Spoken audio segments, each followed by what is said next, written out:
Hi, welcome. My name's Rob Houth. I'm from Critical Skills Training. In this series of broadcasts, I'm going to focus my attentions on Microsoft Excel.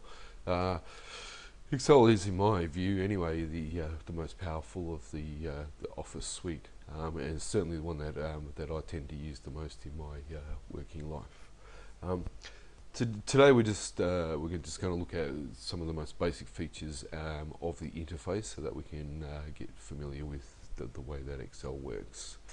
Okay, so as you can see on the screen in front of you, I mean, it's a fairly standard looking Office 2007 interface. We have the ribbon up the top here with a range of different tabs. Some of these tabs are the ones that you're probably familiar with from Word. Some of them are different, and the reason they're different, of course, is because we're dealing with different types of data.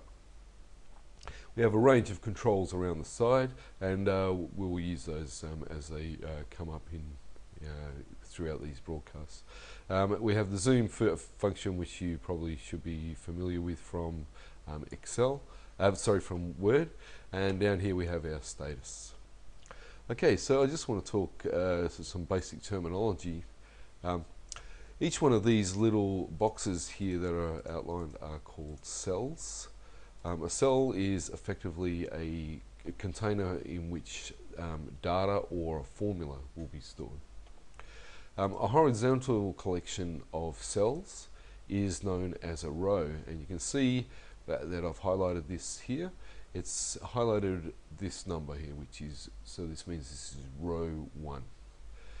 A vertical collection of data is a column, and the columns are determined by a alphabetic letter. So A, B, C, D. It carries on through to Z, and then it starts to double up on the letters. So it'll be A, B, A, C, etc. The number of rows is enormous. I think you can have up to 1 million rows in a spreadsheet.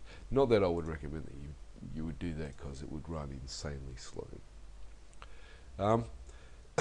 Some of you may have noticed that whenever I click in a cell, the address changes here in our address bar. So this tells us here, in this case, that it's B3, so it's in column B, cell number 3. If I click over here, it's L27.